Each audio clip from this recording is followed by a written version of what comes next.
Hey there folks, today we're going to be cutting open a Bosch premium oil filter to show you what's inside and see the general construction and how well built it is, to give you an idea if you want to start using Bosch or if you already are using Bosch, if you want to continue using it. So to do this task, we're going to cut it open with a pair of angled tin snips and may need to do a little bending with some needle nose pliers. The pick is just in case the end cap doesn't want to come off. And we're going to cut the filter media with a utility knife. So I'm going to be doing a lot of videos in the coming days where I cut open individual different brands of oil filters. Each video will be its own brand, and I may compare them later as a whole once I get a whole bunch of them done. But as for now, let's focus on one brand at a time. So let's cut it open.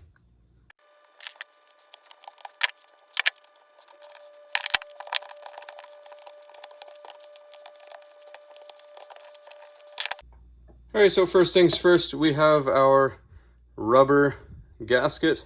Feels decent. It's not very durable feeling, but feels like it'll get the job done. Kind of soft. We have our base plate. It's got a decent weight to it, not as much as some other ones I've tried. You can hear it's got a good solid clunk to it. Got our threads there for the engine. We have our anti-drain back valve. Kind of thin, but decent enough. We open it up. We see it has a decent amount of glue, a lot of spillover. The filter seems a little bit kind of crushed up a little bit, but it's got some contamination on it. This is a brand new filter. We have our pressure relief right there. Seems very weak compared to other pressure relief valves. It's good to have a strong pressure relief valve so it doesn't prematurely relieve unfiltered oil when this gets clogged. We have our leaf spring. Seems to be okay, just an average leaf spring, nothing special to it. Tin can is very thick and sturdy. So let's count these pleats up, and we're going to cut them open and shine a light through it and see what they're all about. All right, so just off camera, I counted up the pleats. We have 61 total pleats, which seems average for most filters that I've cut open. I'm usually about 60 to 61. Now, we're going to cut it open, see just about how thick they are. They seem pretty thin. We're going to shine a light through it and see what passes through.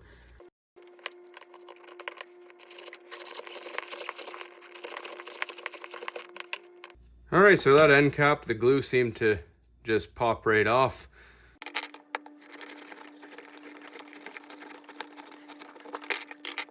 All right, so most filters that I've been cutting open, they've either stayed together even after the pleats are cut.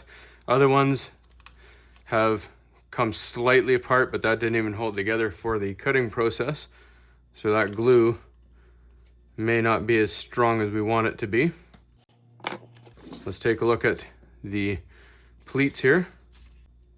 So it is fairly thin paper for a premium filter, as it quotes on the casing here. I would think we'd have a little bit thicker of paper, but that's just my personal opinion on it. They are closely spaced. They did seem to be carelessly put on, and the glue just kind of slapped on there.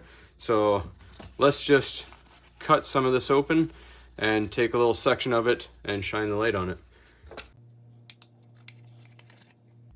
So we can see this is extremely thin paper. You can see the light. You can almost see each individual LED there through the paper element there.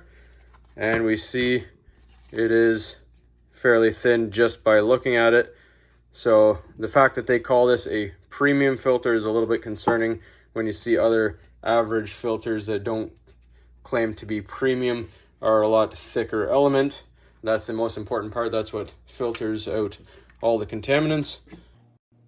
This right here seems fairly cheap construction, just kind of messy and flimsy looking.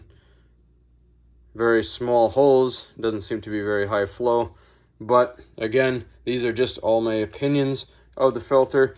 This is not scientific fact or engineering standpoints or anything like that.